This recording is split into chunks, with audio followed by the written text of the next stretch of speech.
আমার পীর সাহেব হুজুর চরমোনাই একবারে সিনা টান করে বলেছিলেন, আরে ওই নরপিচাস, তুই আমার সন্তানদের বুকে কেন গুলি করলি? ঠিক কিনা বলেন? এরকম আওয়াজ আমরা আর কাউকে করতে দেখি নাই। এরকম আওয়াজ উঠাতে আলাদা একটা কলিজা, আলাদা একটা হিম্মত লাগে। পীর সাহেব হুজুর চরমোনাইয়ের এই 24-এর গণ অভ্যুত্থানের যেই অগ্রাধিকার, এই 24-এর যেই অভ্যুত্থান হয়েছে, এই অভ্যুত্থানের ইসলামপন্থীদের মধ্যে সবচেয়ে বড় সিপাহসালার হলেন পীর সাহেব চরমোনাই। ঠিক কিনা বলেন? আমরা যারা আল্লাহর বান্দা, আমরা একমাত্র আল্লাহকেই ভয় করি, আল্লাহকেই মানি, আল্লাহকেই সেজদা দেই। আল্লাহ ছাড়া মুসলমান আর কাউকে ভয় পায় না, ভয় করে না, ভয় করতে পারে না। ঠিক কিনা জোরে আওয়াজ দিয়া বলেন? আমরা আল্লাহকে ভয় করি। আল্লাহ রব্বুল আলামিনের জন্যই আমাদের সব।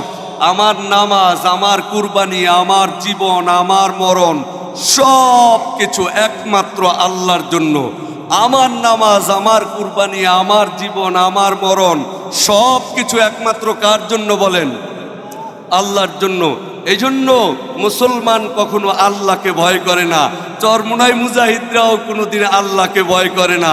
এই যে যিনি আসতেছেন পীর সাহেব হুজুর চরমোনাই, শত বাধা, শত বিপত্তি, জেল জুলুম, হামলা মামলা, এইগুলার পরোয়া না করেও গত আজকের যেই 5 তারিখ, এই 24-এর গণ অভ্যুত্থানে আমার পীর সাহেব হুজুর চরমোনাই একবারে সিনা টান করে বলেছিলেন, আরে ওই নরপিচাস, তুই আমার সন্তানদের বুকে কেন গুলি করলি? ঠিক কিনা বলেন?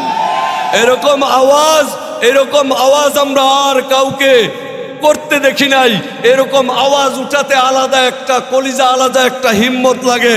পীর সাহেব হুজুর চরমোনাইয়ের এই 24-এর গণ অভ্যুত্থানের যেই অগ্রাধিকার, এই 24-এর যেই অভ্যুত্থান হয়েছে, এই অভ্যুত্থানের ইসলামপন্থীদের মধ্যে সবচেয়ে বড় সিপাহসালার হলেন পীর সাহেব চরমোনাই। ঠিক কিনা বলেন? হযরত আসবেন, আমরা যারা এদিক সেদিক আছি, আমরা আমাদের জায়গা মতো বসে যাই।